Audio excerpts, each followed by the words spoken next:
Tesla stock is down over 4% at the time of recording this video, but we have huge news. Tesla just recorded the highest week so far of 2025 in vehicle insurance registration numbers out of China, in a sign that demand is picking up. In a new survey surveying over 400,000 individuals in Germany, one of the huge markets that had the negative headlines of 60% declines for Tesla sales, well, 80% of these German respondents said that they would buy a Tesla again. RBC today lowered their price target on Tesla, but says the fears of demand destruction and the brand faltering could be overdone. All of this and much more in today's episode. So first things first, I did go out and I bought more Tesla stock today because you have to take advantage of this. If we have a recession, the stock's gonna fall a lot more. But if we don't, then Tesla is going to 2 to 3x by the end of this year, in my opinion,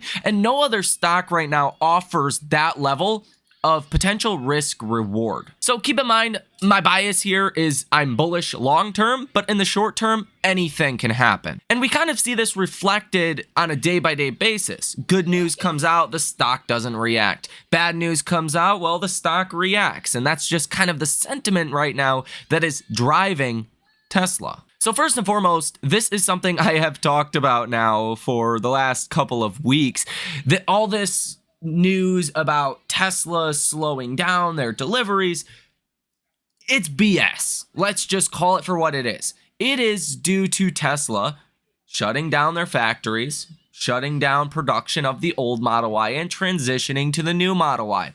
As I've said now for weeks, you're likely going to see a massive uptick in some of these weekly numbers that come out of Europe and come out of China. Unfortunately, we don't have this kind of data for the US, so we kind of have to assume what the US looks like, and it's normally roughly like what the China market looks like. So we can assume the US is also kind of keeping pace with what China is doing. And today, 15,300 new Teslas were insured in China last week, the best week so far of 2025. You could see in 2024, this same week, you had 12,300 insurance registrations. So that is up exactly 3,000 from this same week last year. So you're actually starting to grow now on a year-over-year basis. This is somewhere around 20-ish%, which for all the, again, quote-unquote, demand concerns that Wall Street seems to have right now, that narrative is slowly going to be chipped away at, and it's going to become clear that Tesla does not have a demand problem at all. Now, in a pretty groundbreaking survey, I shall say, 70.4% of 447,000 voters in a German poll say they would buy another Tesla, with 28.8% of participants voting no way. 447,000 voters in a poll is actually insane. To get a sample size that large is very rare, considering the entire population of Germany is 83.28 million. That is a 0.5% of every German citizen that responded to this poll. You don't get feedback rates like that for really anything. Okay, for a specific demographic. And 70%, a little bit over 70%, is a great number when all things are said and done. And I think this is really a slap in the face to everyone that has been so negative. Like, even a lot of you guys in the comment section of these videos, I don't even know how many times I've heard Tesla's done, people hate Tesla in Europe, Tesla's brand, Elon is doing this, blah, blah, blah, it's destroying Tesla. That's not what we're seeing in Germany, which is Tesla's biggest market in Europe. I mean, they say if only 20% of people love a brand, it will be very successful. In this case, you're getting indications of 70% of people still are favorable towards Tesla. I will take that on any day, in a good or bad year. And you can see here from Joe Bakti, he says a new survey in Germany shows that Tesla demand is suddenly skyrocketing, up 1,180% from last week. And you can specifically see in his video here, that Republican respondents are absolutely soaring, whereas obviously Democratic respondents are not doing as well. Now, also in the news today, RBC Capital has reduced their Tesla price target to $320 per share from $440 per share due to reduced expectations for its full self-driving software business, as well as its robotaxi rollout in China and in Europe. RBC analyst Tom Narian reiterated a buy rating on Tesla, saying concerns over sharp sales drops in Europe and China are overblown and represent a smaller chunk of business than the US, which saw modest increases. Which, honestly, part of this makes no sense to me because FSD has been getting better. FSD just launched within the last couple of weeks in Mexico and in China, and it's literally going viral in China. Douyin is the equivalent of TikTok. It's essentially TikTok in China, and it's one of the top trending subjects on any given day since it launched in China like a week and a half ago. There is no indication that things are slowing down with FSD or with robotaxi. Now, nobody expected robotaxi was going to launch in China or Europe this year. Okay, that was never the expectation. So I don't know if they were expecting that, and now they're kind of coming to reality here. But that's more like a 2026, 2027 kind of thing. And you know what's actually funny about Tesla stock falling today? Tesla's falling almost now 5%. Rivian's up around 5% today. So for whatever idiotic reason, people are saying what's bad for Tesla is good for Rivian. And there is no evidence towards that. There's no logical reason you would buy Rivian over Tesla. Like, Rivian is going bankrupt. I will be surprised if Rivian survives. So don't fall into that trap. Also in the news today, China's Xiaomi has raised its full-year target for pure electric vehicle deliveries to 350,000, up from 300,000 EVs for 2025, set earlier this year, which I do find interesting that they're actually forecasting better than expected demand for this vehicle in China. That should also be positive for Tesla. And short sellers have profited $16.2 billion betting against Tesla's shares in recent months. Now, Ross Gerber today says, quote, "I think Tesla needs a new CEO, and I decided today I was going to start saying it, and so this is the first show that I'm saying it on. Quote, it's time for somebody to run Tesla. The business has been neglected for too long. There are too many important things Tesla is doing. So either Elon should come back to Tesla and be the CEO of Tesla and give up his other jobs, or he should focus on the government and keep doing what he is doing, but find a suitable CEO of Tesla." Ross Gerber has really been negative on Tesla for a long time. I think that's coming more out of anger and spite than anything else. Elon Musk is perfectly capable of being the CEO of Tesla because all CEOs really do is make important decisions. Okay, that is what a CEO is paid to do. They're not paid to run assembly lines and manufacturing lines. They're not paid to logistically get vehicles into customer hands. CEOs are paid to make choices. That is all CEOs are paid to do. And that is why CEOs get fired when they make bad choices. Now, Elon Musk, has not made bad choices for Tesla. He's made good choices for Tesla. There's nothing that says Elon cannot run Doge being Tesla's CEO. So unless this grows into something that kind of everyone is saying that Elon should step down, I don't think that's going anywhere, and I think Elon's going to stay at Tesla. Here on the day today for Tesla stock, you do have 560,000 shares that are being sold short, which is not a huge surprise, again, considering the stock is down about 5% today. And later on today, we will get some final numbers coming out, and we'll see if that number can flip to actually being a net positive one. You also have 106 different trades totaling $105.35 million with a positive order value of 41%. Google Trends data continues to look pretty robust for Tesla, all things considered. This is usually not like a huge, vehicle sales period of the year, you normally tend to ramp from here into April, May, June, July. Those tend to be better months. And you're seeing numbers that are actually a little bit better than this same period last year. The Model Y is at 15. This time last year, the Model Y was at 13. The Model 3 is at 13. The Model 3 this time last year was at 12. The Model S is at 7.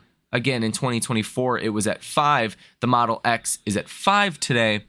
And last year at this time, it was at 5. So you're actually seeing slightly better Google Trends right now for Tesla in the United States than you had even at this time last year. So again, I think that's something to kind of point out in context. Like, I don't think there's anything to really worry about here.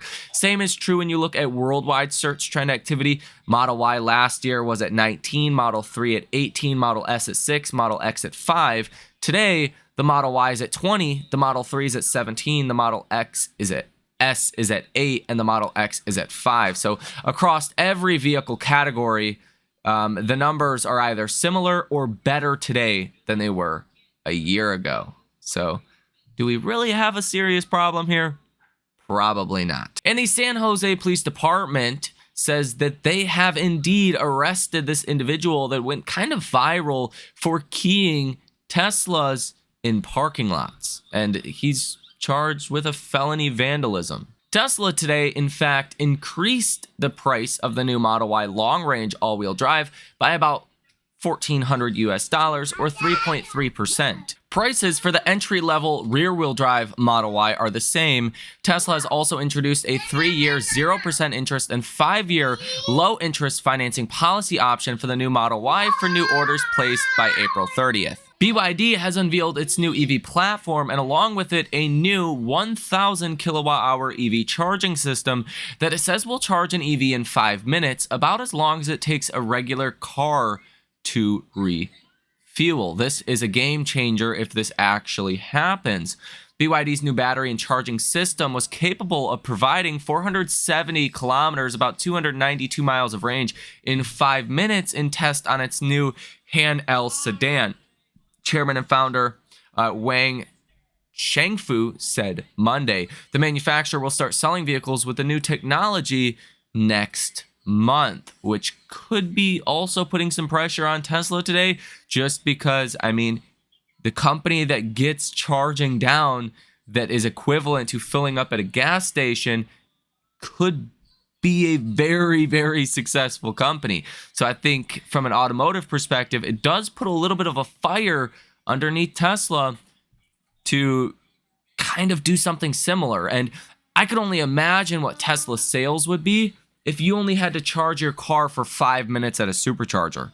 I think everyone would go out and buy a Tesla.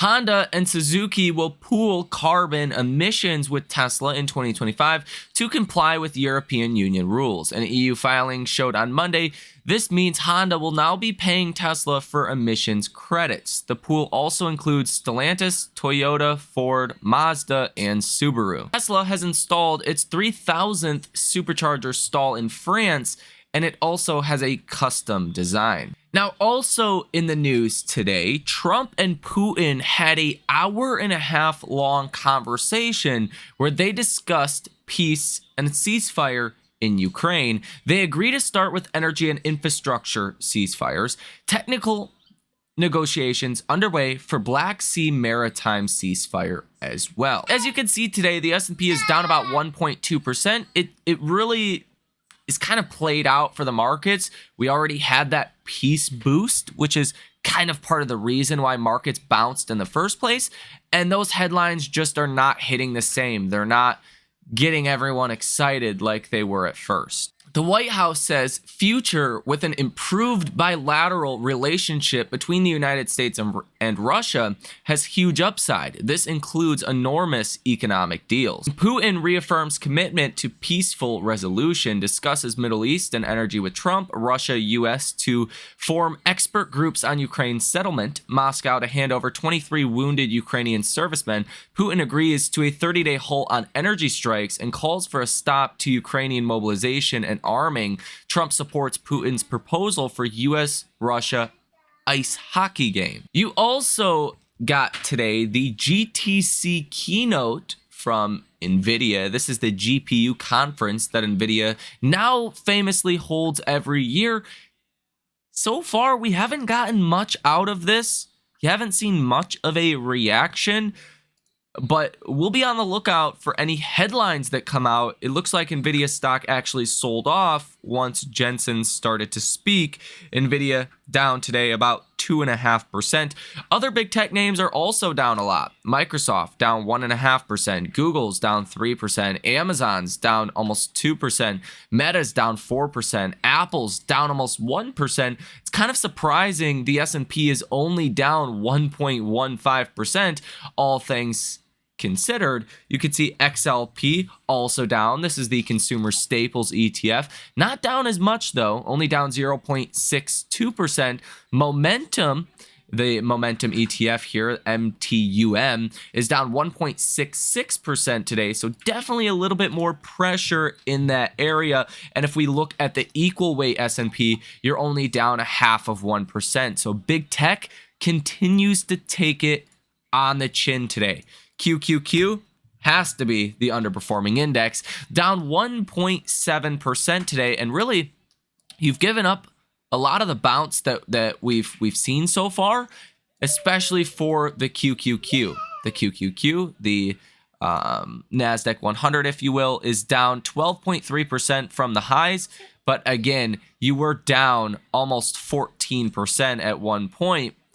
So I mean, you're kind of near the lows of this correction yet again after that 2-day bounce. Also in the news today, the U.S. housing starts soared. In February 2025, U.S. housing starts increased significantly by 11.2% month over month, reaching an annual rate of 1.501 million units, surpassing the expected 1.38 million. This surge was primarily driven by an 11.4% rise in single-family home starts. However, building permits saw a slight decline of 1.2%, totaling 1.456 million, which was marginally better than expected. Housing completions also dropped by 4% to 1.592 million. Despite the immediate boost in construction activity, the decrease in permits and completions indicates a potential future slowdown in the housing market. This mixed data suggests a robust current market activity, but hints at cautious future growth. And that's kind of the best way to sum up the data that we got today. And could also be a reason why markets are under pressure, because more of this wealth effect could be starting to reverse. Now, on the upside, as markets have ripped higher in recent years, I mean, people have felt pretty good, and that's one reason why maybe people were spending money.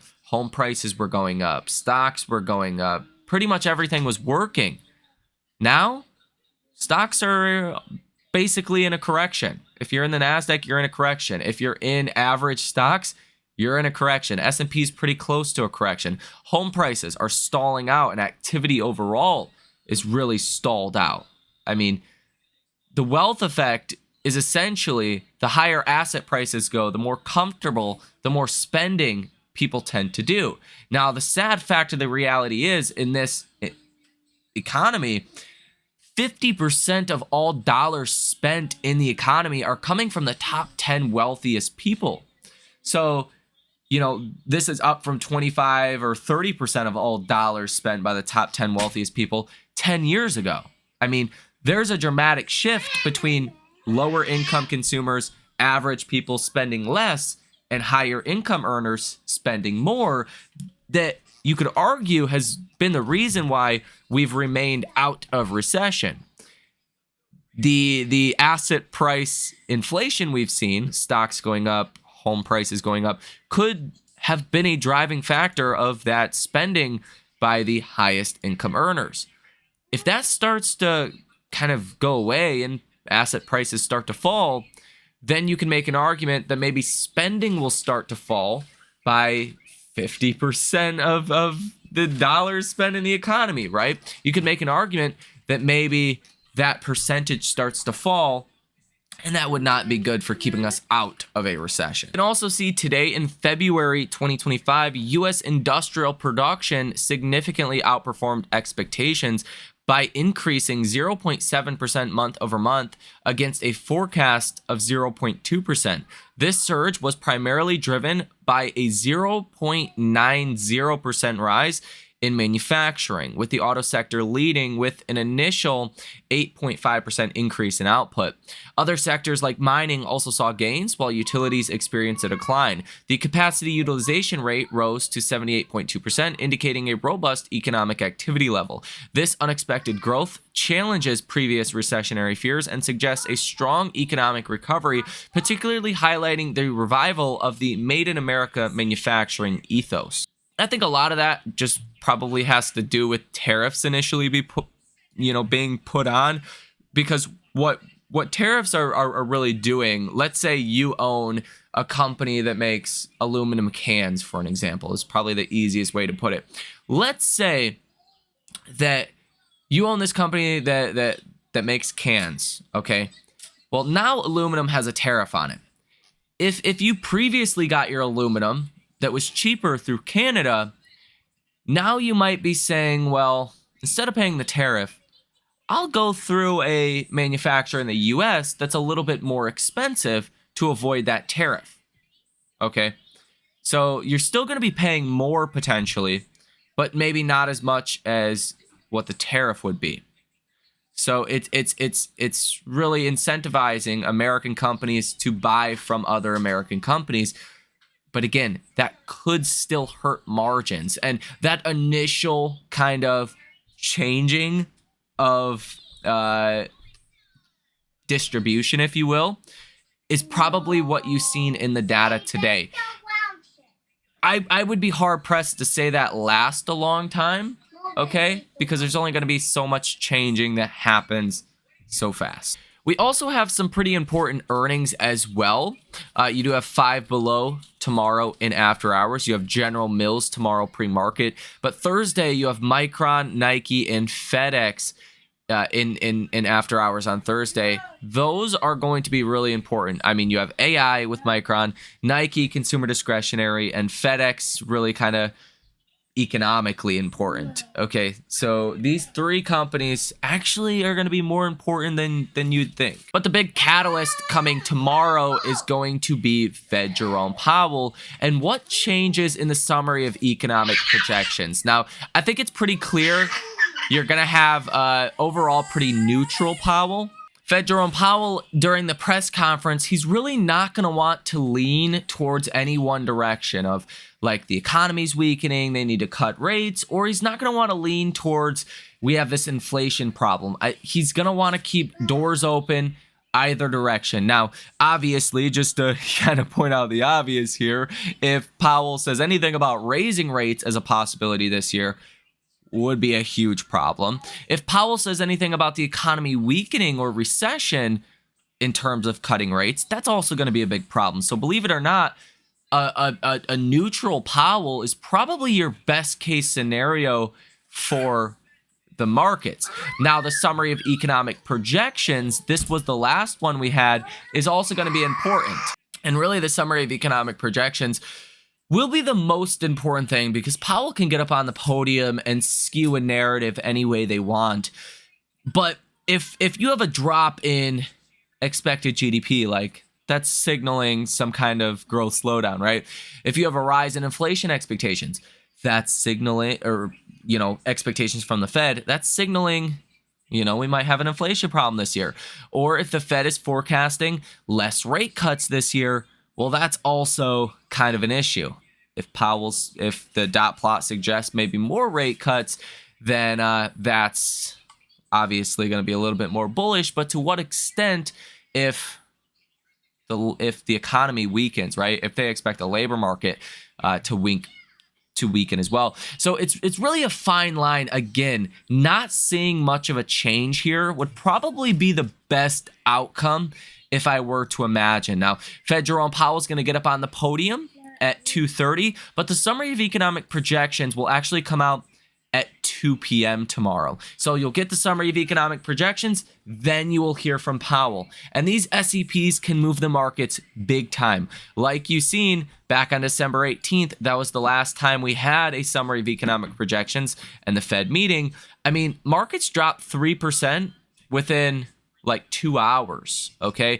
It was a very aggressive sell-off because Powell pretty much said they're on pause, like for the long-term, medium-term future. Like unless something changes, they're going to be on pause for a while. Now, I don't think that would negatively impact our markets if that's the narrative that we get, because that's all we expect. We currently expect that.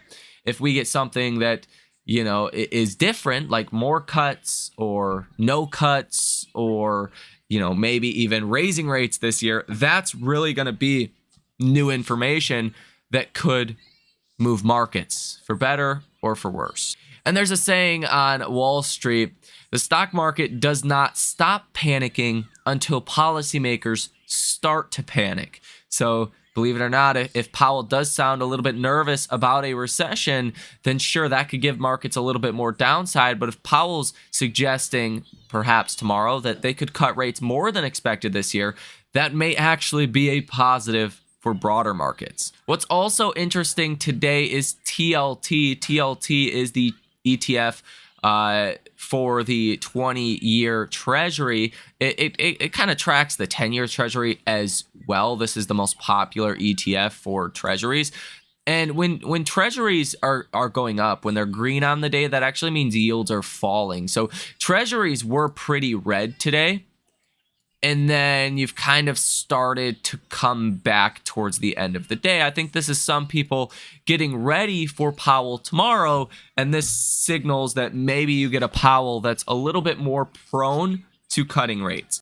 Again, when you look at the broader indexes today, the Dow is down 0.6%, S&P is down about 1%, NASDAQ down 1.58%, Russell 2000, one of the better performing indexes, but also, you know, the hardest hit index at this point during this correction, down 0.87%. The VIX is up 5.76%. Now, I warned about this before here on the channel because you have not gotten that huge volatility spike. What has actually happened with the VIX is you have fallen from a high of 29.56 down to 21.67. So the fear has actually subsided a little bit, but look at the S&P. You're still sitting near the lows. So you could theoretically hit new lows here without the VIX hitting a new high, which to me looks like you're more vulnerable at this point to downside than for a reversal to the upside. CNN's Fear and Greed Index today is coming in at 20, if my numbers are correct here, which is down a little bit from yesterday. Yesterday, you were at 22. All of your categories are in extreme fear besides market volatility, which measures the VIX and its 50-day moving average. That's coming in neutral, and junk bond demand currently in greed. You can also see the percent of stocks trading above their 50-day moving average, down almost 2% today to 28.73%. So again, same story. Markets internally are still pretty weak. Let me know what you think about all of this information down below in the comments section. Have a fantastic rest of your day, and I will see you in the next one.